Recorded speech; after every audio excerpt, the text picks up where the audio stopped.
नमस्कार, मैं हूँ राजीव खामोश। आप देख रहे हैं आपका चैनल न्यूज़ और आपका संवाद। आज की बात कार्यक्रम में आज हमारे साथ ठियोग जिला शिमला से कथा प्रवक्ता आदर्श शर्मा जी जुड़ रहे हैं और इनके ज़िंदगी में क्या-क्या अनुभव रहे हैं, किस तरह से इन्होंने अपनी इस सफ़र को शुरू किया, किस तरह से इस सफ़र पर वो अग्रसर हुए हैं और कितनी मेहनत करके वो अपने मुकाम की तरफ अग्रसर हो रहे हैं। इस विषय पर आज परिचर्चा करेंगे इनके साथ। इससे पहले कि आदर्श शर्मा जी को मुखातिब किया जाए आप लोगों के साथ, हम इनके लिए कुछ कहना चाहेंगे कि आप भी आइए, हमको भी बुलाते रहिए। आप भी आइए, हमको भी बुलाते रहिए। दोस्ती जुर्म नहीं है, दोस्त बनाते रहिए। ज़हर पी जाइए और बाँटिए अमृत सबको। ज़हर पी जाइए और बाँटिए अमृत सबको। ज़ख्म भी खाइए और गीत भी गाते रहिए। ज़ख्म भी खाइए और गीत भी गाते रहिए। स्वागत है पंडित आदर्श शर्मा जी, आपका आज की बात कार्यक्रम। बहुत बहुत धन्यवाद जी। हमारे कार्यक्रम की एक रस्म है, एक रवायत है कि जो भी हमारे इस कार्यक्रम में अतिथि के रूप में आते हैं, हम उनका तारुफ अपने यहाँ से नहीं करवाते, अपनी जुबानी नहीं करवाते, क्योंकि हम नहीं चाहते कि जो हमारे अतिथि हैं, उनके सम्मान में कोई कमी रह जाए। तो हम चाहते हैं और ये कार्यक्रम की एक रस्म भी है कि जो भी अतिथि हमारे इस कार्यक्रम में शिरकत करने के लिए आते हैं, हम उन्हीं की जुबानी ही उनका परिचय अपने दर्शकों तक पहुंचाते हैं। तो इस रस्म को आप भी शुरू करें और अपना परिचय हमारे दर्शकों के साथ साझा करें। जय श्री कृष्णा। सबसे पहले तो आपके चैनल के माध्यम से जो भी अभी लाइव देख रहे हैं या बाद में भी देखेंगे, उन सबको जय श्री कृष्णा। तो मेरा नाम आदर्श शर्मा है। मैं हिमाचल प्रदेश शिमला तहसील ठियोग जयेश्वरी माँ और सातस्वर भगवान के सानिध्य में गांव है करियाली, वहाँ का रहने वाला हूँ। बाकी आपसे बात करके अच्छा लग रहा है और आपके चैनल के माध्यम से सब लोगों को हम बस यही कहेंगे कि आपका चैनल मैं देख रहा था अभी जब आपसे बात हुई थी मेरी, तो आप लोग बहुत अच्छा एक कार्य कर रहे हैं। अब हमने देखा कि गांव की जो प्रतिभाशाली लोग हैं या कई लोग ऐसे हैं जो कहीं आगे, उनके पास बहुत ज़्यादा गुण है पर कहीं आगे उनका वो नहीं शो कर पा रहे या उनका परिचय नहीं है। तो ऐसा काम आप करते हैं जो सबसे एक बहुत अच्छा कार्य है और लोगों को अपनी प्रतिभा को दिखाने का एक अवसर मिल जाता है आपके माध्यम से। ये आपके चैनल का बहुत अच्छा एक कार्य है। जी, आपका बहुत-बहुत आभार है। कार्यक्रम की शुरुआत करते हैं और शुरुआती दौर में आपसे एक प्रश्न चाहेंगे हम कि जो आदर्श शर्मा जी हैं, उनका जो प्रारंभिक सफर है, वो कहाँ से शुरू हुआ? यानी कि प्रारंभिक शिक्षा आपकी कहाँ से हुई? कहाँ से आप फिर हायर एजुकेशन आपने ग्रहण की? और ये जो आपके ज़हन में श्रीमद् भागवत पुराण प्रवक्ता बनने का जो ज्ञान जागा और बीज अंकुरित हुआ, ये कब हुआ और कैसे-कैसे आप इसमें अग्रसर होते चले गए? थोड़ा-सा हमारे दर्शकों के साथ इसको भी साझा करें। राजीव खामोश जी, मेरी प्रारंभिक शिक्षा मेरे घर के पास ही एक राजकीय प्राथमिक पाठशाला रतेश है, तो वहाँ से प्रारंभिक शिक्षा पहले हमारी हुई और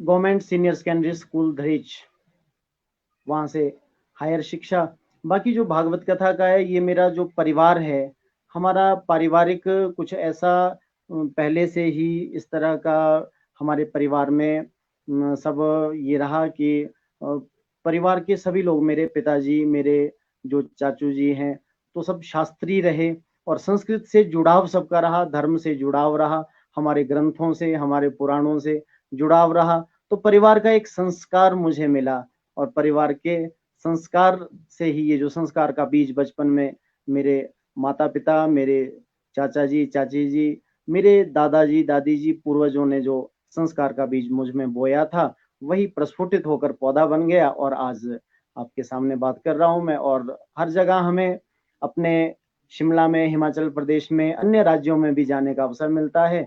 तो एक परिवार के बचपन के संस्कारों से ही शायद ये संभव हो पाया है। जी, आपकी फैमिली बहुत सपोर्टिव रही है आपके इस बीज अंकुरण से लेकर और बिल्कुल पेड़ बनने तक। जैसा कि आपने जी, बताया कि आपका जो अवश्य। परिवेश है वो बिल्कुल ही धर्म के इर्द गिर्द घूमता रहा है, और जी। आप लोग अपनी संस्कृति और धार्मिक जो सभ्यता है उसको सजीव करने में अग्रसर रहे हैं। तो कार्यक्रम की शुरुआत करते हैं, और आपसे शुरुआती दौर में एक श्लोक भी सुनना चाहेंगे संगीत में, ताकि थोड़ा थोड़ा संगीत का भी प्रसार होता रहे और आपकी मीठी मीठी मधुर वाणी लोगों तक पहुंचती रहे। राजीव खामोश जी, ऐसे संगीत मेरा विषय तो नहीं है, पर भागवत कथा को थोड़ा सजाने के लिए और कथा को थोड़ा और सुमधुर बनाने के लिए थोड़ा सा प्रयास हम करते हैं। तो भगवान से हमेशा हमारी एक ही प्रार्थना रहती है, वही 2 शब्द पहले मैं जी कहूँगा, फिर एक जी श्लोक भी। बिल्कुल। हमने हमेशा एक ही भाव रखा है भगवान के चरणों में। अब सौंप दिया जीवन का सब भार तुम्हारे हाथों में है, जीत तुम्हारे हाथों में है, जीत तुम्हारे हाथों में, और हार तुम्हारे हाथों में। अब सौंप दिया जीवन का सब भार तुम्हारे हाथों में।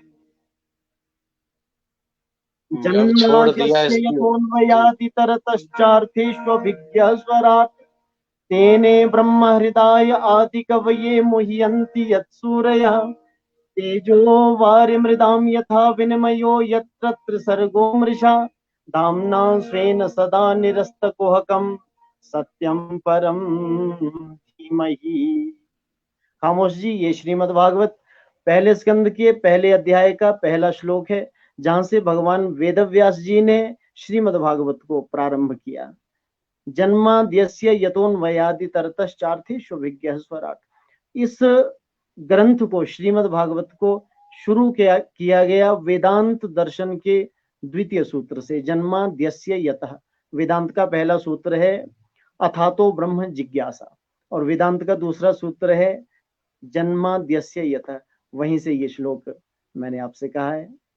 जी, बहुत खूब। और जिस अंदाज से आपने श्लोक की शुरुआत की, अब छोड़ दिया इस जीवन को, अब भगवान तुम्हारे हाथों में, बहुत ही खूब। और जी, चूंकि हमारा यही इस तरह भाव बचपन से रहा है, और शायद इस तरह इसी के से भाव, हमने जी बहुत इसी खूब, से और हमने इस तरह के भगवत भाव कृपा से जुड़। बहुत कम लोगों में सुनने को मिलते हैं। जब हम किसी मुकाम को छू लेते हैं तो कहीं ना कहीं अहंकार रूपी राक्षस हमारे अंतर मन में घर करना शुरू कर देता है। पर इस तरह के लोग, जिस तरह से आज आपसे बात हो रही है, हमें ऐसा प्रतीत होता है कि यदि हम सही मायने में अपने बुजुर्गों का आदर करते हैं, उनके बताए हुए मार्ग पर जी, चलते हैं, तो कहीं ना कहीं जी, उस राक्षस को हम दरवाजे के बाहर ही रोक देते हैं। ऐसा प्रतीत हो रहा है आपसे बात करके। आप लोगों के लिए बहुत सारे कमेंट्स आना शुरू हो गए, और क्योंकि जो हमारे दर्शक हैं वो भी इस कार्यक्रम का एक हिस्सा बनते हैं, तो हमारा ये प्रयास रहता है कि जो दर्शक हैं उनके जो कमेंट्स हैं वो भी हमारे अतिथि तक पहुंचाए जाए। तो बातचीत भी करेंगे, और आपको पहले हम कमेंट्स पढ़ लेते हैं क्योंकि लिस्ट बहुत लंबी हो जाती है, और फिर बाद में दर्शकों की जो नाराजगी है वो हम सहन नहीं कर पाते हैं, क्योंकि दर्शक हमारे भगवान हैं और उन्हीं के लिए सब कुछ है। अवश्य। तो आपके लिए संदीप कुमार जी बद्दी से हमारे साथ लाइव हुए, ये सिंगर है। ये लिखते हैं नमस्कार आदर्श जी, और हमें भी हेलो किए इन्होंने। आशु कश्यप जी नमस्कार। आंगनवाड़ी कार्यकर्ता हैं गंबरपुर जिला सोलन से, ये आपको नमस्कार लिख रही हैं। आशा ठाकुर जी भी नमस्कार लिख रही हैं। जय अजय श्री जोशी जी, आदर्श शर्मा जी को राधे राधे। और हम अपने दर्शकों को बता दें कि आज का ये जो कार्यक्रम आयोजन किया गया है, ये आयोजन जिस कार्यक्रम को हाईलाइट करने के लिए हमारी जो हेल्प की है वो अजय जोशी जी ने की है। इसके लिए हम अजय जोशी का आभार व्यक्त करते हैं। लता शर्मा जी लिखती हैं वेरी नाइस। सुनिधि ठाकुर जी लिखते हैं जय श्री कृष्णा। संजीव ठाकुर जी राम राम जी। ममता नरवाल जी राम राम जी। सौरभ शर्मा जी लिखते हैं कि इन गुरु जी से तो हम मिल चुके हैं सैंज में। अब ये कोई सौरभ शर्मा जी हैं, ये आपसे सैंज में मिले होंगे और जाहिर सी बात है कि उन्होंने अपनी अभिव्यक्ति यहाँ पर जारी कर दी है। चंद्र कुमार जी ये जिला सोलन के चंडी क्षेत्र से हैं। वो लिखते हैं वो ना आए चैनल पे हमारे दर्शन के लिए और चल दिए, चलो इस बहाने आदर्श जी के दर्शन तो हुए। और बहुत अच्छी अभिव्यक्तियां हैं इनकी जो ये दर्शकों बहुत तक बहुत पहुंचाते हैं। धन्यवाद। गुलशन शर्मा जी लिखते हैं जय श्री कृष्ण। गुरदास वर्मा जी लिखते हैं आदर्श जी को नमस्कार, जय श्री राधे। हरीश आंगिरस जी लिखते हैं राधे राधे जी। और रीता शर्मा जी लिखते हैं वेरी गुड आदर्श। और विमी जी लिखते हैं जय श्री राधे। लता शर्मा जी जय श्री राधे। रामकृष्ण भारद्वाज जी लिखते हैं जय श्री राधे। और मुनीश मधुर जी ये भी कथा प्रवक्ता हैं स्लेहाट भूमती से, ये भी आपको लिख रहे हैं जय श्री राधे। बहुत सुंदर। आज जो सबको जय श्री परिचर्चा राधे। होगी हमारी आदर्श जी, वो परिचर्चा रहेगी कि जो हमारे भावी भविष्य है, जो हमारे बच्चे हैं, जो हमारे युवा हैं, उनके अंदर किस तरह से हम इस धर्म रूपी संस्कार का प्रवास करें या वास करवाएं, ताकि वो भी सभ्यता को ना भूलें। क्योंकि कहीं ना कहीं हमारे जो युवा शक्ति है वो थोड़ा सा पथ से भ्रष्ट होती जा रही है और उनको अगर पथ पर लाना है तो हमें क्या कुछ करना पड़ेगा। आज इसी विषय पर चर्चा रहेगी हमारी और आपकी। राजीव खामोश जी, सबसे पहले तो मैं यही कहना चाहूँगा, क्योंकि आपने जो प्रश्न किया है, आपका प्रश्न ही काफ़ी अच्छा है और इस प्रश्न में ही आपने एक साथ प्रश्न के साथ ही उत्तर भी आप दे रहे हैं। मुझे आपके प्रश्न में ही उत्तर मिल रहा है। आपने कहा कि आज की युवा पीढ़ी के लिए बहुत आवश्यक है कि वो सनातन संस्कृति से जुड़े रहे, धर्म से उनका जुड़ाव हो। तो ये आज के समय में बहुत आवश्यक हो गया है। मुझे ऐसा लगता है राजीव जी कि आज शिक्षा के साथ, एजुकेशन के साथ संस्कार भी ज़रूरी है। आज एजुकेशन है, आज शिक्षा है, पर कहीं संस्कारों की कमी है। संस्कार, सभ्यता कहीं खोसी गई है। आज हम शिक्षा प्राप्त कर लेते हैं, पर शिक्षा के साथ में संस्कारों का बीज शायद हम बच्चों में बो नहीं पाते।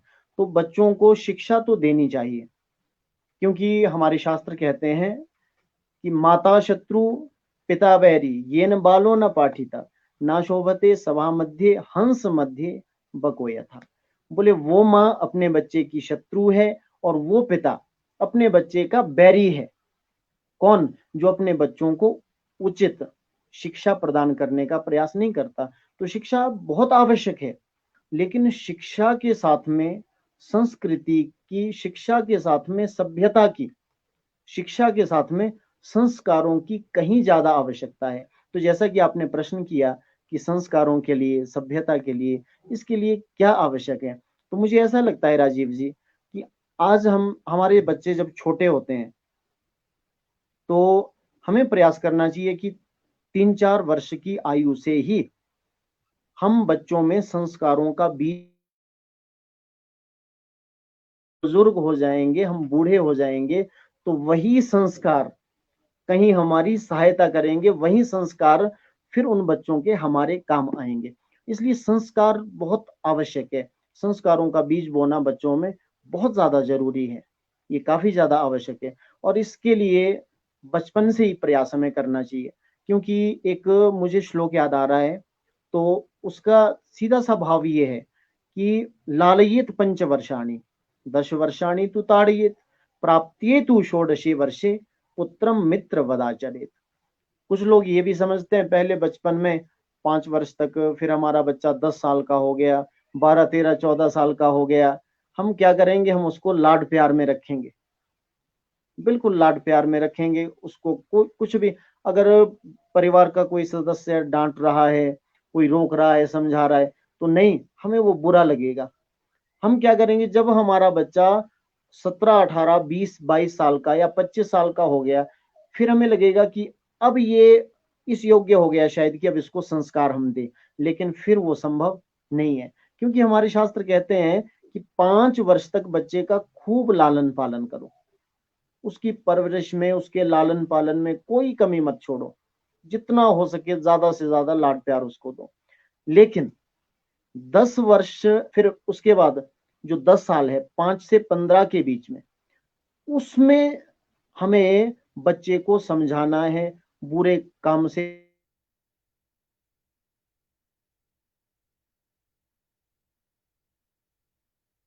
उसकी करनी पड़े, बच्चे को डांटना पड़े, पिटाई करनी पड़े, तो वो भी करो।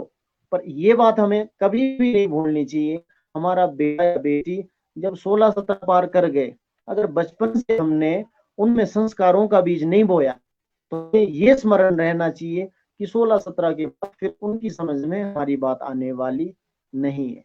और एक बात और, संस्कारों के लिए और बच्चों में सभ्यता हो, इसके लिए ये भी बहुत आवश्यक है कि हम बचपन में ही केवल शिक्षा के लिए अपने बच्चे को अपने से इतना दूर ना कर दे कि उसका फिर वापस लौट करके आना मुश्किल हो जाए।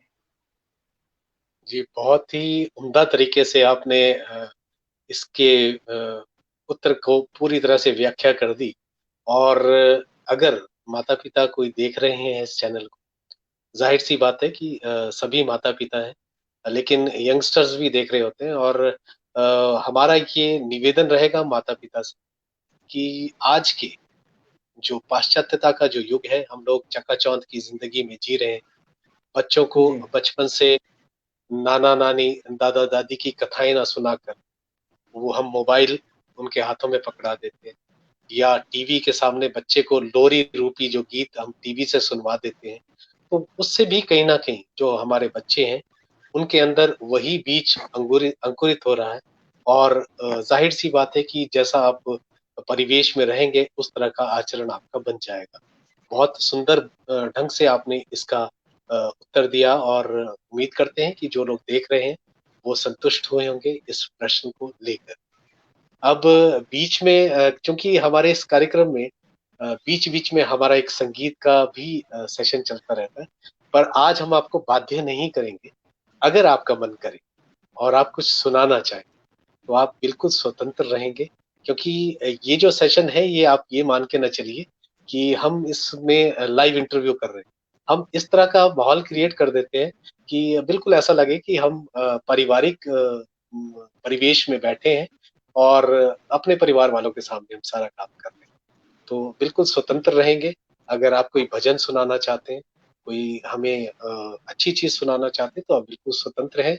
और बीच-बीच में क्योंकि संगीत की लहरी चलती रहनी चाहिए, और ताकि उसमें हल्की-सी कहीं नीरसता ना आ जाए, क्योंकि कुछ लोग संगीत के लिए जुड़ते हैं, कुछ लोग बातचीत के लिए जुड़ते हैं, तो सभी का टेस्ट बरकरार रखते हुए हमें इस सेशन को आगे बढ़ाना है। तो ज़ाहिर-सी बात है कि राजीव आपका जी, जो परिवेश है। हाँ जी, हाँ जी, कहिए। ऐसे संगीत मेरा विषय तो नहीं है, लेकिन कथा के साथ में हम प्रयास करते हैं। तो जो अभी लाइव कोई ऐसे बंधु जुड़े होंगे जो संगीत के आचार्य हैं, जो संगीत के धुरंधर विद्वान हैं, क्योंकि उनके सामने मेरा संगीत तो ऐसे जैसे सूर्य के सामने दीपक जलाना है, इसलिए संगीत को वो ध्यान ना दे, केवल शब्दों पर ध्यान दे, तो थोड़ा सा भाव से मैं कहूंगा।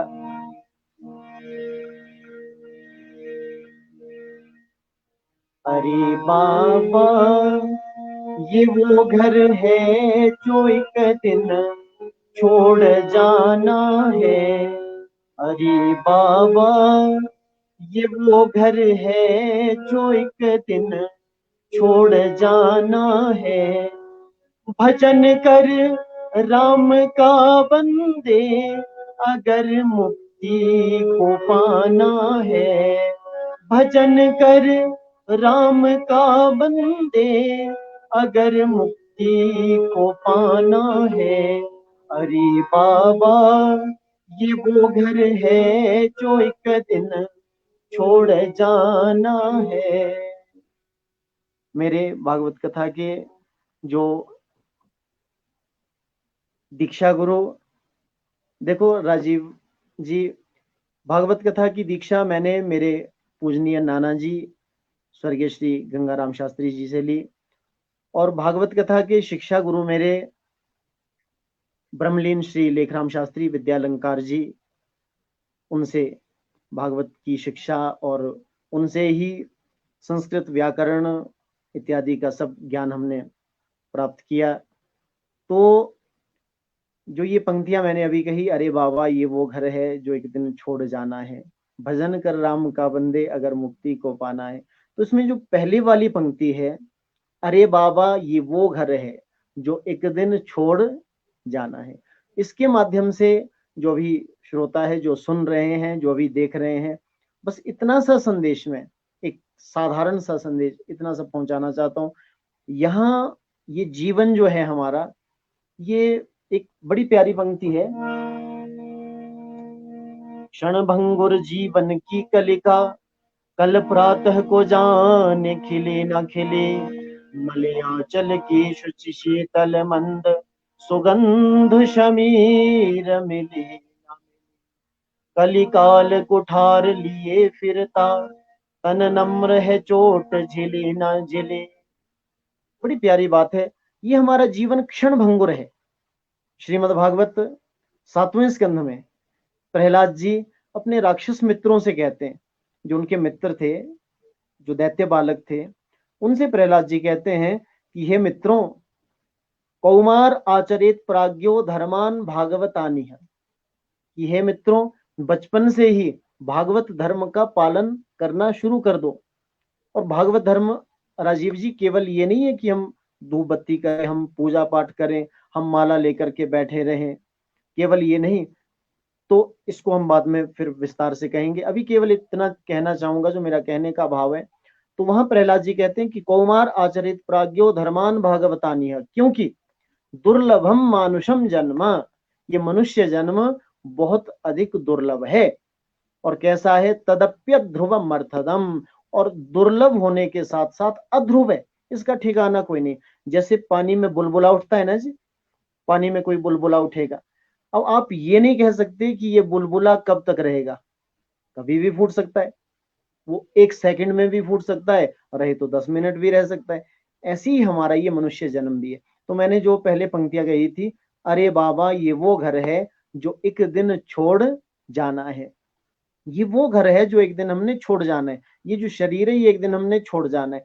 इसलिए इस शरीर से हम ऐसा कुछ काम करें, इस शरीर से ऐसा कोई कार्य हम करें जो भावी पीढ़ी के लिए एक संदेश हो, और जो भावी पीढ़ी है उनको कुछ शिक्षा इससे प्राप्त हो, वो सीखे कुछ, और इस शरीर से हम ऐसा कुछ काम करें जो आने वाला समय हमें याद रखें। और ऐसा प्रयास हम इस शरीर से करें, क्योंकि एक दिन ये छोड़ जाना है। इसे ऐसा काम मत करो कोई, बस इतना सही भाव मेरा कहने का है। इस शरीर से हम ऐसा काम करें जो हमें सबकी दुआ मिले, और प्रयास हमारा रहे कि बददुआ किसी की ना मिले, क्योंकि एक दिन इसको छोड़ जाना है, तो इसका सदुपयोग हम करें। बस इतना सही मेरा कहने का भाव है राजीव जी। आपने बहुत ही अच्छे शब्दों में इस पूरे जीवन का जो रूपांतर है, वो उसका रूपांतरण कर दिया कि हम सब जो है भगवान की कठपुतलियां हैं, और अभिमान रूपी जो राक्षस है उसको मन में ना बसाए, परोपकार करें और निस्वार्थ परोपकार करें, उसमें अपना स्वार्थ ना हो। कोशिश ये करें कि आप किसी के काम आए, तो तभी ही आपका जीवन जो सार्थक हो सकता है। अब आप तो क्योंकि ज्ञान रूपी वर्षा करते रहते हैं, प्रवक्ता हैं, जाहिर सी बात, और सप्ताह ज्ञान यज्ञ में जाते हैं, ज्ञान वितरित करते हैं। कितने लोग आपके संपर्क में आते होंगे, उनमें से कभी ऐसा आपको कोई व्यक्ति मिला जिसने बिल्कुल ये कहा हो कि भागवत का प्रवचन श्रवण करने के पश्चात वो बिल्कुल उसमें तल्लीन हो गए? बहुत सारे लोग ऐसे हैं जो सिर्फ मनोरंजन के लिए कथा सुनने आते, कुछ लोग डांस करने के लिए कथा में आते, क्योंकि हम बिल्कुल बेबाक शब्द कहेंगे यहाँ से, क्योंकि पत्रकारिता एक ऐसी लाइन है जिसमें बिल्कुल सटीक बात कही जाती है। तो जाहिर सी बात है जो हमारा अनुभव है, और कुछ लोग भगवान को पाने के लिए कथा में आते हैं। तो ऐसा कोई व्यक्ति आपके संपर्क में आया है जिसने कथा श्रवण करने के बाद अपने पूरे जो जीवन को बदल दिया? ऐसे हमारे संपर्क में काफ़ी लोग आते हैं राजीव जी, और हमारा कथा से केवल यही अभिप्राय नहीं रहता कि हम केवल मनोरंजन करें, क्योंकि हमारे जो गुरुदेव थे और जिनके माध्यम से मैं कथा के मंच तक, इस व्यासपीठ तक पहुंचा, वो हमारे डिस्ट्रिक्ट कांगड़ा, हिमाचल प्रदेश, जिला कांगड़ा, ज्वालाजी के पास ही एक स्थान है नीलकंठ महादेव, तो वहाँ के ही श्री ओम प्रकाश शर्मा जी, पंजाब यूनिवर्सिटी से सेवानिवृत्त हुए हैं वो, और श्री रमेश शर्मा जी, उन दोनों ने मुझे सबसे पहले इस व्यास मंच पर, इस व्यास गद्दी पर बिठाया था। और जो मेरे गुरुदेव, मेरे जो गुरु जी, तो उनका एक ही मेरे से यही आदेश उनका रहा कि कथा केवल मनोरंजन के लिए नहीं होनी चाहिए, कथा से श्रोता कुछ शिक्षा प्राप्त करें, कथा से कुछ शिक्षा प्राप्त मिले, कथा से कुछ सीख मिले, ये कहते बहुत आवश्यक है। तो कई जगह हम कथा करते हैं, अब लोगों का अपना अपना भाव रहता है। कुछ लोगों का ऐसा भाव भी रहता है, ज्ञान की ज़्यादा बात करेंगे तो उन्हें लगेगा कि हम थोड़ा सा विश्राम कर लेते हैं, हम तब तक आंखें बंद करके अपना थोड़ा ध्यान समाधि में चले जाते हैं। लेकिन कुछ लोगों का ऐसा भाव भी रहता है कि हम ज़्यादा ज्ञान वाली बातें सुने, जब अन्य चर्चा हो रही हो, कोई दृष्टांत हो, कोई कथा वस्तु हो, उसमें उनको लगेगा कि ये व्यास जी अभी ठीक नहीं कह रहे। लेकिन हमारा ऐसा भाव रहता है राजीव जी कि हम जब कथा कहते हैं तो कथा में कीर्तन भी थोड़ा बीच में करते हैं, कथा के बीच में दृष्टांत भी हम जरूरी समझते हैं, और प्रयास हमारा ऐसा रहता है कि केवल ज्ञान विषय नहीं, दृष्टांत के माध्यम से लोगों को समझाने का प्रयास किया जाए, ऐसा हम वो भाव रखते हैं। और जैसा कि आपने पूछा था कि कुछ लोगों को ऐसा भी हुआ कि हमें बड़ा ज्ञान प्राप्त हुआ या हमने हमारे जीवन में बदलाव हो गया। तो राजीव खामोश जी, एक बार हम कथा कह रहे थे हरिद्वार में, हरिद्वार में हिमाचल धर्मशाला, वहां पर कथा हो रही थी। तो जब आखिरी वाला दिन था कथा का, क्योंकि ऐसा होता है कहीं भी कथा होती है, अब ऐसा भी बहुत ज्यादा होता है, लोग जो पहले दिन आए हैं श्रोता, वो दूसरे दिन नहीं आएंगे, या तीसरे दिन नहीं आ सकेंगे, या फिर 2-3 दिन आ गए, फिर 2-3 दिन मिस कर जाएंगे। लेकिन वहां कथा ऐसी हुई कि जिस दिन हम गए थे उसी दिन सब लोग हमारे साथ चले गए गाड़ियों में, बसों में, और पूर्णाहुति वाले दिन ही सब लोग साथ वापस भी आए हैं। तो सब लोग वहीं रहे, और 7 दिन तक केवल एक ही काम था कि कथा, और ध्यान मन में कोई बात नहीं थी कि हमें ये काम भी निपटाना है, हमें वहां भी जाना है, हमें वो काम भी करना है, कुछ भी नहीं। बस यही मन में भाव था कि हम आए हैं तो केवल कथा सुनने के लिए, गंगा स्नान करेंगे, कथा सुनेंगे, इसके अलावा कुछ नहीं। तो इतना जरूर हुआ कि जिस दिन कथा की पूर्णाहुति थी, यज्ञ हो रहा था, हवन हो रहा था, हवन के बाद हवन के बाद आचार्य जी ने वहां माइक पर से ही घोषणा कर दी, माइक पर से ही कह दिया कि जो लोग यहाँ कोई बुराई छोड़ना चाहते हैं, क्योंकि हमने कथा में ही ये अनाउंस कर दिया था, थोड़ा कथा में भी हमने कह दिया था कि हम तीर्थों में जाते हैं तो ऐसा भी एक विधान है कि फल छोड़ देते लोग, तीर्थ यात्रा कर रहे हैं, किसी ने केला छोड़ दिया, किसी ने अमरूद छोड़ दिया, किसी ने आम छोड़ दिया, फल छोड़ देते हैं। तो हमने उस बात को भी नकारा नहीं, ठीक है आप ये भी करो, लेकिन मेरा ये कहने का भाव वहां सबसे यही रहा कि मेरा ये आग्रह रहेगा आप सब श्रोताओं से, आप अपनी कोई ना कोई बुराई छोड़कर भी यहाँ से जाओ, अपनी एक बुराई छोड़ दो। तो वहां पर 10-12 लोग ऐसे थे जिन्होंने स्पष्ट कहा, ये भी अपनी बुराई भी कह दी कि हम ये बुराई छोड़ रहे हैं और हम इसका बिल्कुल संकल्प कर रहे हैं, आज तिलांजलि दे रहे हैं। तो किसी को कोई बुरे नशे की आदत थी वो छोड़ दी, किसी को कोई और बुरी आदत थी, किसी ने वो छोड़ दी। तो कई जगह ऐसा भाव लोगों का रहता है, कुछ ना कुछ प्राप्त करने का, और कुछ सुनते हैं लोग और कुछ ना कुछ शिक्षा तो जरूर ग्रहण करते हैं, ऐसा हमें लगता है। और हमारा जी। प्रयास भी ये रहता है, और हमारा कथा कहना तभी सार्थक है, हमारी कथा की सार्थकता तभी है अगर हमारी कथा के पंडाल में 1000 लोग बैठे हैं उनमें से एक के जीवन में भी यदि परिवर्तन आ जाए, एक भी बुराई कोई छोड़ दे, तो हम समझते हैं यह हमारी कथा की सार्थकता है। जी बिल्कुल, जो आप ज्ञान यज्ञ की वर्षा करते हैं, यदि उससे किसी का जीवन परिवर्तित हो सकता है और उसका जो ध्यान है वो श्री भगवान के श्री चरणों में लगता है, तो जाहिर सी बात है कि आपको ज्यादा दर्शकों की आवश्यकता नहीं है। दर्शक और श्रोता तो एक ही बहुत होते हैं। और जी जिस तरह से श्रेणियां भी बताई जाती हैं, श्रोता, श्रोता और सोता, ये तीन तरह की श्रेणियां भी जी कथा प्रवक्ता में अधिकतर कथाओं में बताई जाती है। तो उस तरह के लोग अधिकतर मिलते हैं और जाहिर सी बात है कि हर एक इंसान को आप सेटिस्फाई नहीं कर पाओगे, क्योंकि पांचों उंगलियां बराबर नहीं होती। किसी को म्यूजिक चाहिए होता है, किसी को ज्ञान चाहिए होता है, नहीं किसी को तात्विक ज्ञान चाहिए होता है, किसी को दृष्टांत चाहिए होता है। लेकिन अगर उन सब में से जो एक भक्त होता है भगवान का, वो अपने जीवन में सब कुछ ढाल के चला जाता है और उसका जीवन में बदलाव आ जाता है। कमेंट्स की लिस्ट बहुत लंबी हो गई है। हमारे और आपके बीच की परिचर्चा के बीच में दर्शकों को थोड़ा सा हम भूल गए थे, माफी चाहेंगे दर्शकों से भी। और बहुत सारे लोगों ने आपको श्री राधे लिखा है। रीता चंद्रेश्वर ठाकुर जी राधे राधे जी लिखती हैं। भूप सिंह वर्मा जी ये सिरमौर से हैं और ये भी आर्टिस्ट हैं, म्यूजिक से वाबस्ता हैं। ये भी आपको नमस्कार जी लिख रहे हैं। और अधिकतर लोग आपको राधे राधे लिख रहे हैं। तो जितने भी लोगों ने आपको राधे राधे लिखा है, उनका जवाब तो हम सेशन के बाद खुद ब खुद यहाँ से देंगे। पर अगर किसी ने कुछ अलग लिखा होगा तो वो जरूर हम आपसे साझा करेंगे, क्योंकि आज आपके साथ जो परिचर्चा हो रही है वो हर चर्चाओं से हटकर है। अभी तक ज्ञान के विषय में, अभी तक म्यूजिक के विषय में बात होती थी, या आर्टिस्टिक वे में बात होती थी, या जीवन के आनंद के बारे में बात होती थी। तो आज जो आपसे हम परिचर्चा कर रहे हैं, वो जो अलौकिक आनंद है उसके बारे में परिचर्चा हो रही है। तो उसमें कहीं ना कहीं दर्शक ना छूट जाए, और क्योंकि दर्शक भी भगवान का रूप, तो इनका कमेंट हम जरूर आप तक पहुंचा दें। भूप सिंह वर्मा जी लिखते हैं आनंद आ गया जी। देवकी नंद जी लिखते हैं राधे राधे।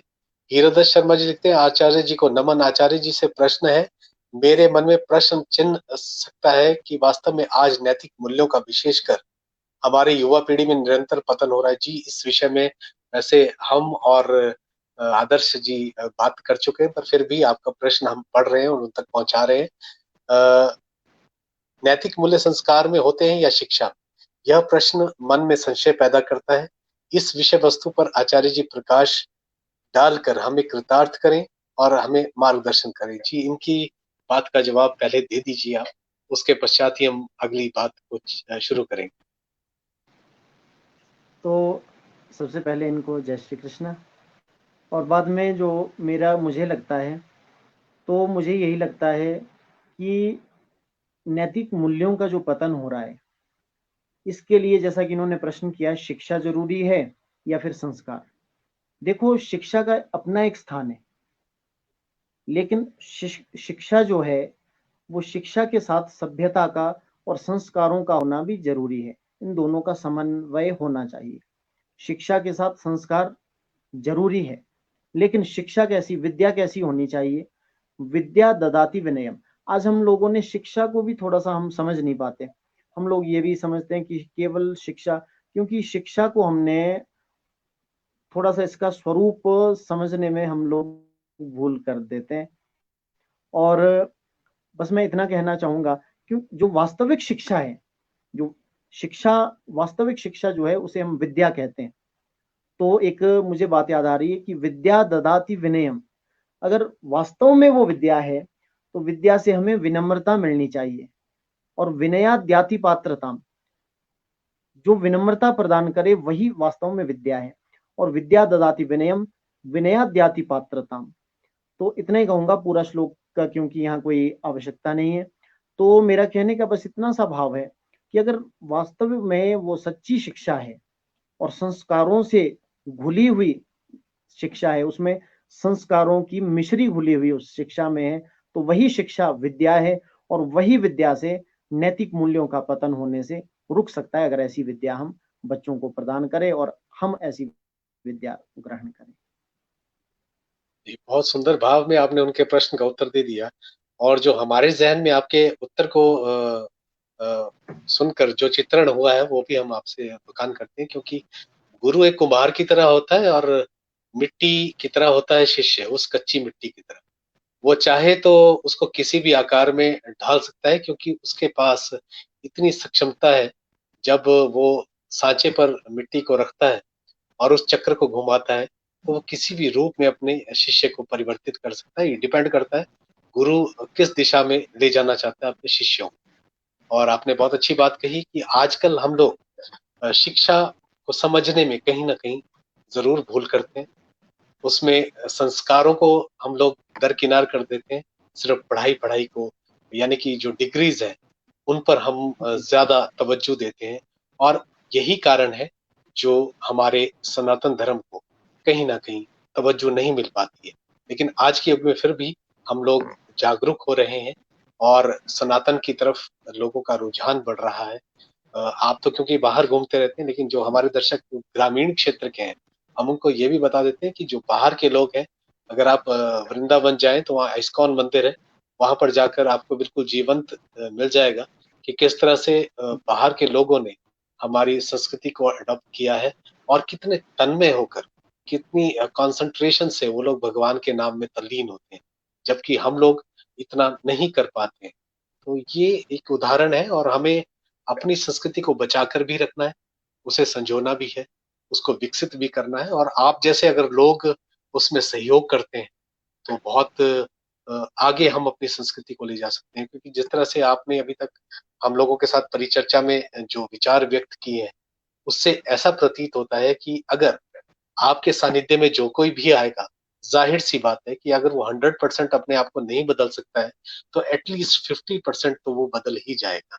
ऐसा हमारा मानना है। आपसे बात करने के बाद हमें ऐसा प्रतीत हो रहा है। रोहित कौशिक जी लिखते हैं कि पंडित जी, हम हमें कृपा करके ये बताएं कि मेरे घर में नौवे घर का गुरु है, केंद्र का सब कुछ अच्छा है, मगर कुछ और नया करने की इच्छा होती है।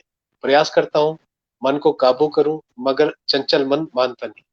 इसके बारे में भी थोड़ा सा आप इन्हें दिशा ज्ञान दें, तो उनका भी कहीं ना कहीं थोड़ा सा सॉल्व हो जाएगा ये प्रश्न।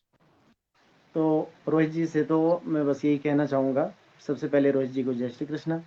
और फिर मैं यही कहना चाहूँगा कि ज्योतिष मेरा विषय नहीं है, इसलिए ज्योतिष के विषय में तो मैं क्षमा ही चाहूँगा, इस विषय में नहीं कह पाऊँगा कुछ भी। कोई बात नहीं जी, आप बिल्कुल स्वतंत्र हैं। हमने आपको पहले भी कहा कार्यक्रम में कि जी हमारा ये जो कार्यक्रम है ये बिल्कुल फैमिलियर कार्यक्रम है। इसमें हम बिल्कुल भी ये महसूस नहीं करते हैं कि हम किसी लाइव इंटरव्यू में बैठे हैं। हमारे साथ जिला सोलन की अर्की से हमारी जो रिपोर्टर है शहनाज भाटिया जी, वो भी जुड़ रही हैं। वो लिखते हैं कि वाह राजीव जी, आप हर रोज नई नई विभूतियों से मिलते हैं। आज पंडित आदर्श शर्मा जी के इस जीवन पर किया व्याख्यान को सुनकर आनंद आ गया। आप दोनों को नमन, आपको भी नमन। क्योंकि आपको मैं बताना चाहूंगा, शायद ये आदर्श जी की शहनाज भाटिया जी इतनी तेज तरार रिपोर्टर हैं कि खबर की भनक लगनी चाहिए, बस तुरंत वहां पे पहुंच जाती है, और महिला होकर, और सबसे पहले, सबसे सटीक, और बिल्कुल एकदम से फटाक से खबरें पहुंच जाती हैं हम तक। और बहुत बहुत धन्यवाद इनका भी इस तेजी के लिए। और भगवान इनको खूब दीर्घायु दे और इनके काम को निरंतर आगे बढ़ाती रहे। तो रोहित कौशिक जी लिखते हैं कि बहुत अच्छा, कोई बात नहीं जी। संजय सूद जी रामपुर बुशहर से जुड़ रहे हैं हमारे साथ। ये दैनिक जागरण के रिपोर्टर हैं और हमारे हर कार्यक्रम को देखते हैं। इनका भी स्वागत है। और आदर्श जी आपको नमस्कार लिखा है। सोमदत्त शर्मा जी लिखते हैं हरिओम जी, आप अब सौंप दिया इस जीवन को। जी, ये तो शुरुआती हमने दौर में यही सुना इनसे, और आपने थोड़ा सा मिस कर दिया। आप दोबारा इस सेशन को देखेंगे तो आप जरूर इस भजन को सुन पाएंगे। अब एक तरह से दो विषयों पर बात करेंगे आपके साथ, रामायण और श्रीमद् भागवत। एक तरफ भगवान श्री राम, एक तरफ भगवान श्री कृष्ण, एक अनुसरणीय और दूसरे अनुकरणीय। तो जब विषय वस्तु आपकी भी बदलती होगी, जाहिर सी बात है कि आप राम कथा भी करते होंगे, शिव पुराण भी करते जी होंगे, श्रीमद् देवी भागवत पुराण भी करते होंगे। तो विषय वस्तु बदलती हैं, वहां पर जो ज्ञान का जो बखान है वो किस कदर बदलता है, थोड़ा सा ये भी हम लोगों तक आप साझा करें इस बात। राजीव जी, जो विषय वस्तु बदलती है या कथा वस्तु बदल जाती है, पर उसका जो निचोड़ है, हमारा ये प्रयास रहता है, उसका जो सार है वो एक ही निष्कर्ष एक ही निकलता है। जैसे आपने राम जी और श्री कृष्ण जी के विषय में कहा, रामायण जी और भागवत जी के विषय में कहा, तो एक तरफ है राम जी और एक तरफ है श्री कृष्ण जी। ऐसे तो वर्णन ये आता है कि राम कृष्ण दो एक है, अंतर नहीं निमेष, कि राम कृष्ण में निमेष मात्र भी अंतर नहीं है। लेकिन जो राम जी है, राम जी के जीवन से हमें जो राम जी ने किया वो करने का प्रयास करना चाहिए। लेकिन भगवान श्री कृष्ण ने जो कहा श्रीमद् भगवत गीता के माध्यम से या श्रीमद् भागवत के माध्यम से, वो करने का प्रयास हमें करना चाहिए। क्योंकि कुछ लोग संशय करते हैं, कुछ लोग संदेह करते हैं कि भगवान श्री कृष्ण ने ऐसा भी किया, भगवान श्री कृष्ण ने ये किया, फिर हम ये क्यों नहीं कर सकते। तो देखो, अगर जो लोगों के मन में ये संशय रहता है, जिन लोगों के मन में ऐसा संदेह रहता है, या जिन लोगों के मन में ऐसे प्रश्न रहते हैं कि भगवान श्री कृष्ण ने रासलीला की, इतनी गोपियों के संग नृत्य किया, तो उन लोगों से मेरा बस यही करबद्ध जो है आग्रह रहेगा कि वो थोड़ा सा मन में विचार करें। ठीक है, अगर भगवान श्री कृष्ण ने ऐसा किया तो आप लोग भी करें, पर उससे पहले आप ये भी जरा विचार कर लें कि भगवान श्री कृष्ण ने मात्र 7 दिन की आयु में, जब वो 7 दिन के हुए थे, तो उन्होंने पूतना का वध कर दिया। जब वो केवल 6 महीने के थे, उन्होंने शक्टासुर संहार कर दिया। 1 वर्ष के थे, तृणावर्त का उद्धार कर दिया। अगर ये सब हम कर सकते हैं तो ठीक है। कालिया नाग को 4-5 वर्ष की आई हुई कालिया नाग को यमुना से भगा दिया। तो भगवान श्री कृष्ण ने जो किया वो करने लायक हम है ही नहीं है, लेकिन भगवान श्री कृष्ण ने जो कहा वो करने का हमें प्रयास करना चाहिए। और भगवान राम ने जो किया, मुझे एक छोटी सी बात याद आ रही है और बच्चों के लिए बड़े काम की ये बात है। श्री रामचरितमानस में, जो तुलसीदास जी की रचना है रामचरितमानस, उसमें वर्णन आता है, उसमें एक बड़ी प्यारी चौपाई है, मुझे जितना कि अभी स्मरण हो रहा है। वहां लिखा है कि प्रातः काल उठी के रघुनाथा, मात पिता गुरु नामहि माथा। भगवान राम क्या करते हैं, सुबह उठते हैं और सबसे पहले उठ करके माता पिता और गुरु, इन सबको प्रणाम करते हैं। तो भगवान राम ने जो किया वो करने का प्रयास हमें बचपन से ही करना चाहिए। क्योंकि हमारे जीवन में 3 का बहुत अधिक महत्व होता है।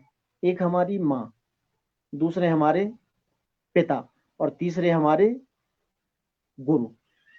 लेकिन आज ऐसा समय कुछ आ गया है कि इन तीनों की रिस्पेक्ट हमारे मन में कुछ कम होती जा रही है। तो ये बहुत आवश्यक है, इसकी आज बहुत ज्यादा कहीं आवश्यकता है कि माता पिता और गुरु, इन तीनों के लिए हमारे मन में आदर कभी भी कम ना हो। अच्छा, इसमें कुछ लोगों का ऐसा भाव भी रहता है, कुछ लोग ये सोचते हैं, हमारे पास भी आते हैं, हमसे भी मिलते हैं कि व्यास जी, हम गुरु का आदर करते हैं, हम गुरु की रिस्पेक्ट करते हैं। फिर हम पूछते हैं कौन से गुरु की, कि बस ऐसे ही जो आप जैसे गुरु हैं, जो कथा सुनाते हैं हमें, या कीर्तन सुनाते हैं या उपदेश करते हैं, उनकी रिस्पेक्ट हम करते हैं, उनका आदर करते हैं, उनको प्रणाम करते हैं।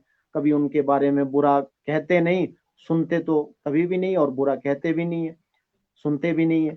अच्छा, फिर जब उन्हीं लोगों को हम देखते हैं तो कहीं वही चूक कर देते हैं, जिन गुरु ने उनको पहले पढ़ाया है उनका वो कहीं अनादर कर देते हैं। तो ये बात हमें बड़ी खलती और बहुत बुरी लगती है। इसलिए बस आपके चैनल के माध्यम से इतना सा संदेश मैं सबके लिए जरूर कहना चाहूंगा, इतना सा संदेश पहुंचाना चाहूंगा कि गुरु कौन है और गुरु की महिमा क्या है, जिससे हमने कुछ भी प्राप्त किया। हमारे श्रीमद् भागवत में वर्णन आता है, दत्तात्रेय जी के 24 गुरु थे, जिससे हमने कुछ भी सीखा वो हमारे गुरु है। और जिनसे हमने कुछ सीख लिया, कभी भी उनका निरादर हमें नहीं करना चाहिए। वो चाहे हमसे आयु में छोटा है, वो चाहे हमसे किसी भी, हमें लगता है कि ये आदर के योग्य नहीं, पर हमने कुछ सीख लिया तो वो हमारे लिए बहुत आदरणीय है। एक हमारे एक श्लोक मैंने सुना है, उसमें वर्णन आता है कि एक मप्यक्षरम मस्तु गुरु शिष्ये निवेदयेत, पृथिव्याम नास्ति तद्द्रव्यम यद दत्वा चान ऋणी भवेत। गुरु अपने शिष्य को एक अक्षर भी कुछ पढ़ा देता है, यदि केवल एक अक्षर, तो पृथिव्याम नास्ति तद्द्रव्यम यद दत्वा चाननी भवेत। इस पृथ्वी पर ऐसा कोई द्रव्य नहीं है, ऐसा कोई मूल्य नहीं है, ऐसा कोई धन नहीं है जिसको दे करके, जिसे प्रदान करके वो गुरु के ऋण से पूर्ण हो सके। इसलिए हमें प्रयास करना चाहिए कि जिनसे भी हमने कुछ सीखा है, देखो सबसे पहले थोड़ा संक्षेप में, आपका समय भी अधिक ना हो तो संक्षेप में मैं कहना चाहूंगा। सबसे पहली गुरु है हमारी माँ, दूसरे गुरु है हमारे पिता, तीसरे गुरु होते हैं पुरोहित गुरु, जो हमारा नामकरण संस्कार, फिर यज्ञोपवीत संस्कार आदि आदि करते हैं। चौथे जो गुरु होते हैं हमारे, वो होते हैं शिक्षा गुरु। और शिक्षा गुरु एक नहीं, शिक्षा गुरु अनेक होते हैं, जिनसे हमने पहली कक्षा से लेकर कुछ भी, जिनसे हमने ए बी सी या ओ आ कुछ भी सीखा, तो वो हमारे शिक्षा गुरु है। शिक्षा गुरु हमारे बहुत हो सकते हैं, वो 2 क्या, 5 क्या, 10 20 50 100 भी हो सकते हैं, लेकिन जिनसे हमने कुछ सीख लिया वो फिर हमारे लिए आदरणीय है, वो हमारे लिए फिर गुरु है। तो ये मैं थोड़ा सा कहना चाहूंगा। इसमें अजय जोशी जी लिखते हैं कि राजीव जी, आदर्श जी ने इतनी छोटी उम्र में अभी तक 255 कथा की है। जी बहुत खूब, और आपका आभार कि आज आपने आपका चैनल के माध्यम से इनसे हमारा तारुफ करवा दिया। संजय सूद जी लिखते हैं कि राजीव जी, आध्यात्म भी जरूरी, जी बहुत जरूरी है, क्योंकि आज कल हम लोग जिस होड़ में दौड़ रहे हैं उसमें कहीं ना कहीं इसकी बहुत ज्यादा आवश्यकता है, क्योंकि विल पावर को यदि कोई बढ़ाता है तो आध्यात्मिक ज्ञान ही है, और हमारे जो प्राणायाम है।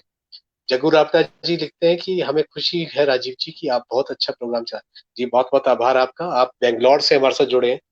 और इसमें स्मृति सूद जी लिखते हैं कि इनसे भजन सुनिए राजीव सर, बहुत अच्छा गाते हैं। तो आप इनकी फरमाइश पूरी करें और कोई भजन जरूर सुना दें, क्योंकि हम नहीं चाहते कि दर्शक की जो अंतर मन की जो अभिव्यक्ति है वो कहीं अधूरी ना रह जाए, और जो उनकी मंशा है इसको जरूर पूरा करें। कुछ भी सुना दीजिए।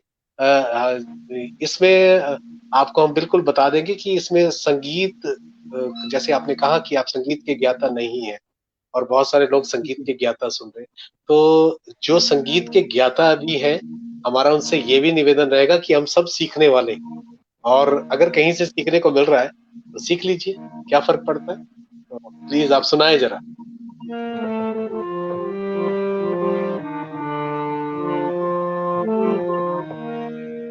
बस मैं एक चौपाई कहूंगा। मंगल भवन अमंगल हारी, द्रवहु सुदशरथ अजिर बिहारी।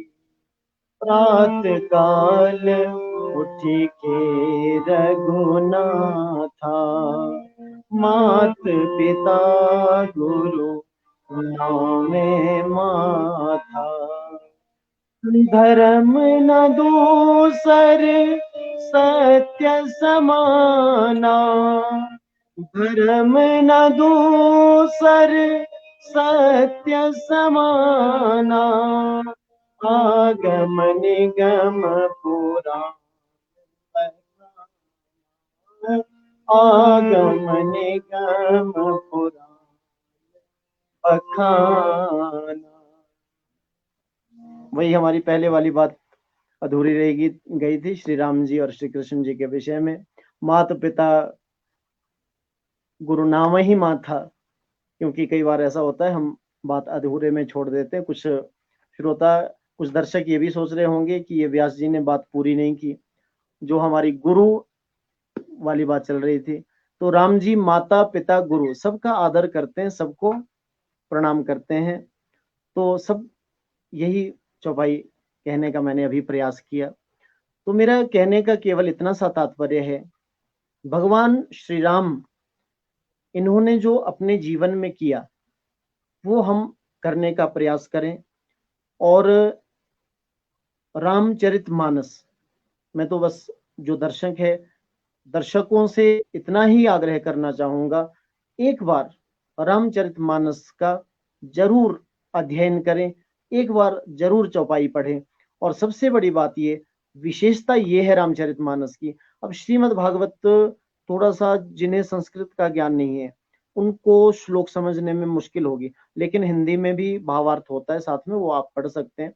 लेकिन रामचरितमानस की ऐसी विशेषता है, जब आप चौपाइयां पढ़ना शुरू कर दोगे तो आपको ये मन नहीं होगा कि अब हम छोड़ दें, आपको ऐसा लगेगा हम और पढ़ें, हम और पढ़ते जाएं। तो रामचरितमानस जरूर घर में हमें पढ़ना चाहिए, जरूर पाठ करना चाहिए, और बच्चों से भी जरूर इसका पाठ करवाना चाहिए, क्योंकि रामचरितमानस की चौपाइयों से ही पढ़ते पढ़ते ही हमें अर्थ भी साथ के साथ समझ में आने लगता है। जी बिल्कुल। डॉक्टर चेतन शर्मा जी लिखते हैं, आचार्य जी को प्रणाम। और पंडित मदन लाल दुर्वासा जी कथा प्रवक्ता, ये भी कथा प्रवक्ता है, ये लिखते हैं, जय श्री राम, इस सुंदर कार्यक्रम के लिए आपका चैनल का हार्दिक, सर आपका भी बहुत बहुत आभार।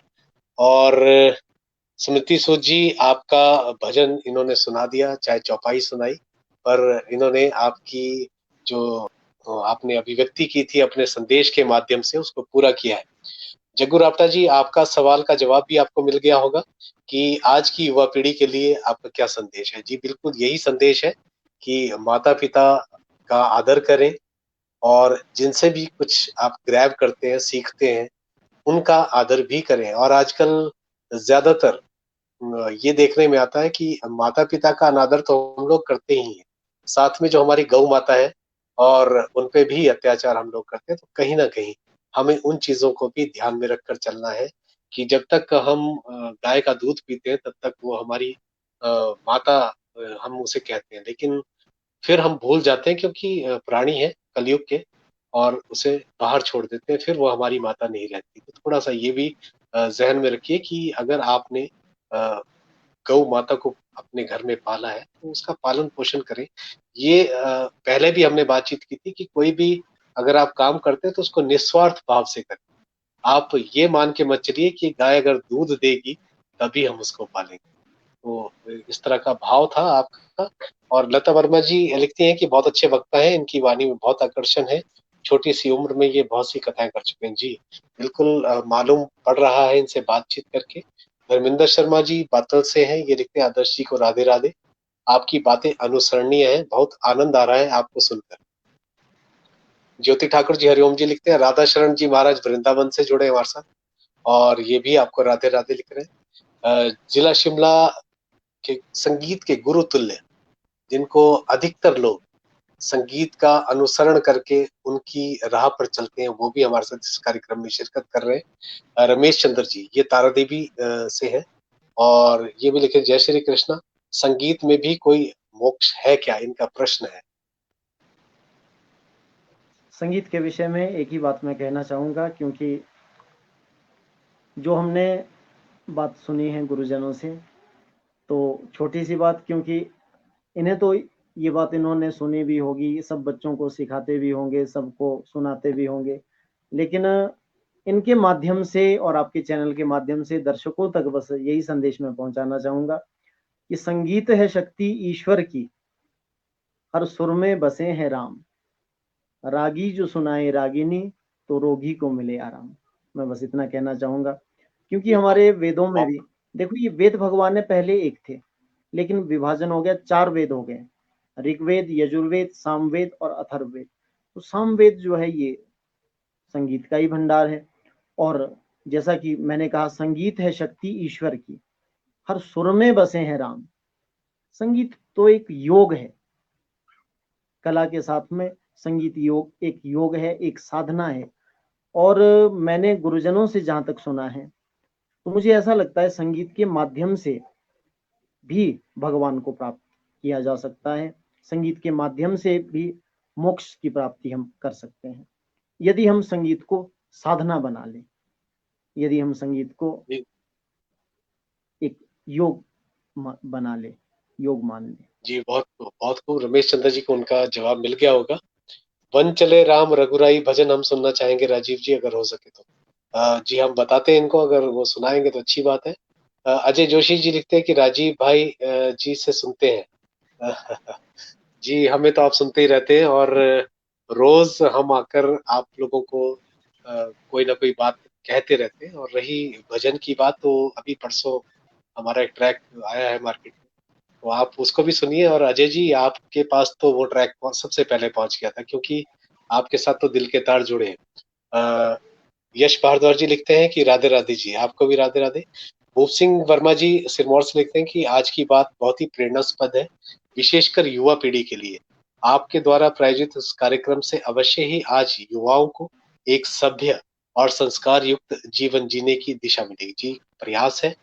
और आदर्श जी ने इस प्रयास को सकारात्मक जो रूप दिया है, उसके लिए हम आदर्श जी का भी आभार व्यक्त करते हैं। और जग्गू रापटा जी से बहुत सुंदर ज्ञान चर्चा है आज की, बेंगलोर में रहकर भी आपको सुनने का मौका मिला, इसके लिए राजीव जी का दिल की गहराई। सर, आपका भी बहुत बहुत शुक्रिया, जो आप अपना बेशकीमती समय त्याग कर हम लोगों के साथ आज की बात में रोज आते हैं और हमारे बातों को सुनते हैं। अश्विनी कुमार जी, ये भजन सम्राट है जी, और इनके गाए हुए भजन दिल के हर कण में बस जाते हैं। और जहाँ पे अश्विनी जी चले जाते हैं, वहां पर संगीत में जो स्वरों की बारिश करते हैं, आनंद आ जाता है। तो ये भी आपको लिख रहे हैं, राधे श्याम जी, राधे राधे। तो शुभम शर्मा जी, बाकी सभी लोग राधे राधे लिखते हैं। धर्मेंद्र जी लिखते हैं, ऐसे सुंदर सुंदर वर्णन के लिए हम समय का अतिक्रमण कर सकते हैं। जी जी, बहुत अच्छी बात है, लेकिन कई बार समय इजाजत नहीं देता है। और जैसा कि हम देख रहे हैं हमारे सामने, जो अब उल्टा काउंटडाउन शुरू हो गया है, पता ही नहीं चला कब 56 मिनट गुजर गए। और नरेंद्र कौशिक जी लिखते हैं कि व्यास जी को प्रणाम, बहुत ही अच्छा लग रहा है सुंदर विचारों को सुनकर।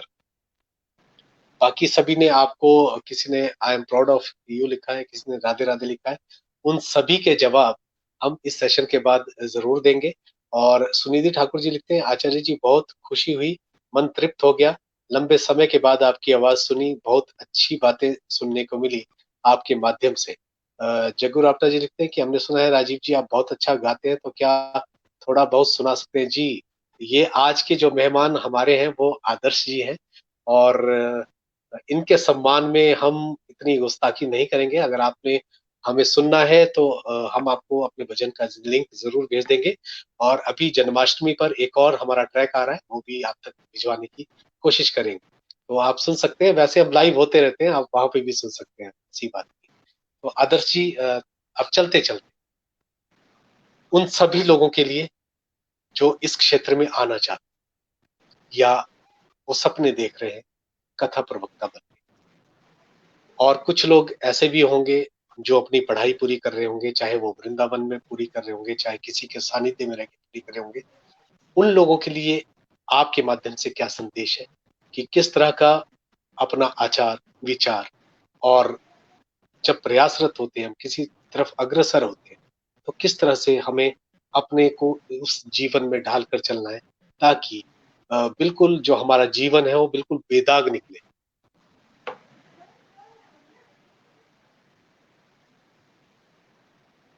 आपसे जानना चाहेंगे इस विषय में।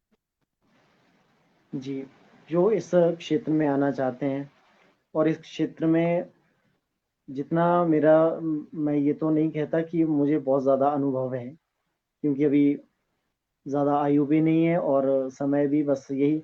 हाँ, ये गुरु कृपा, भगवत कृपा, भगवती माँ की कृपा और सब बड़ों का आशीर्वाद और सबकी शुभकामनाएं ये ज़रूर रही है कि छोटे से समय में बहुत ज़्यादा कथाएं करने का जो ये, क्योंकि ज़्यादा समय कथाओं में ही हमारा व्यतीत हुआ, तो जितना सा भी हमारा छोटा सा अनुभव है, तो जो इस क्षेत्र में आना चाहते हैं उनके लिए बस मेरा एक ही संदेश है। वो संदेश ये है कि इस क्षेत्र में यदि आप कुछ पाना चाहते हैं, इस क्षेत्र में यदि आगे तक निकलना चाहते हैं, तो इसके लिए एक तो निष्ठा, दूसरा विश्वास, और एक सबसे जो जरूरी बात है वो इस क्षेत्र में काफी आगे बढ़ने के लिए वो है हम में एक बहुत ज्यादा ऐसा भाव होना चाहिए हमारे गुरुजनों के प्रति। क्योंकि एक बात कहता हूँ जाते जाते, एक श्लोक फिर मैं कह जाऊंगा। श्रीमद् भागवत में बात आती है, श्रीमद् भागवत पंचम स्कंध का ये बड़ा प्यारा श्लोक है, रहुगण जड़ भरत संवाद का। जड़ भरत जी रहुगण से कहते हैं कि रहुगणी तत्तपसा न याति न चेज्यया निर्वपणात् गृहाद्वा न छंदसा नैव जलाग्नि सूर्यैर बिना महत्पाद रजोभिषेकम। यदि कुछ प्राप्त करना चाहते हैं तो तपस्या से भी प्राप्त नहीं हो पाएगा, यज्ञ से भी इतना जल्दी मिल नहीं पाएगा, किसी प्रकार के और प्रयास से भी नहीं। जब महापुरुषों के चरणों की धूलि मस्तक से नहीं लगाओगे। और एक छोटी सी बात और मैं ये कहना चाहूंगा, भक्ति की मंजिल के राही कष्ट पाते हैं जरूर। ये जो मंजिल है, इस राह में जो चलने वाले हैं, तकलीफें भी होगी, कष्ट भी होंगे। तो इस मंजिल के राही कष्ट पाते हैं जरूर, पर बीज खिलता है सदा मिट्टी में मिल जाने के बाद। जो बीज जितना मिट्टी में मिल जाएगा उतना ही अधिक अच्छा खिलेगा और उतना ही मजबूत वो पौधा बनेगा। इसलिए बस मेरा यही संदेश सबके लिए है, मेरे बंधुओं के लिए बस यही संदेश मैं देना चाहता हूँ आपके चैनल के माध्यम से, आपके माध्यम से, कि हमें मिट्टी में एक बार मिलना होगा। हमें हमारे गुरुजन, हमारे बड़े यदि कुछ भला बुरा सुनाते हैं या सबके सामने डांट देते हैं या सबके सामने हमारे कान भी खींच देते हैं, कुछ भी, तो हमें वो सब उस बात का बुरा नहीं मानना। उस बात को हमें अपने हृदय से विचार करना है कि ये बातें हमारे काम, हमारे जीवन में आने वाली है। तो बस इतना ही संदेश मैं सबसे कहना चाहूंगा, यही संदेश मेरा सबके लिए है।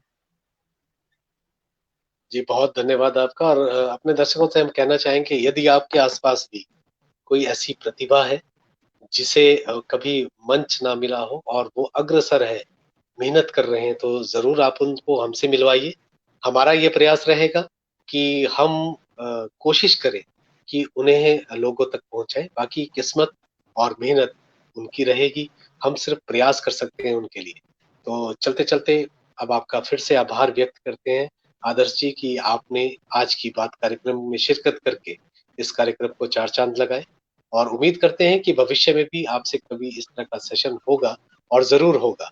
इसी उम्मीद के साथ आप सभी से हम विदा लेते हैं। नमस्कार, शुभ रात्रि, और हमारे फौजी भाइयों को जय हिंद। फौजी भाइयों को जय हिंद।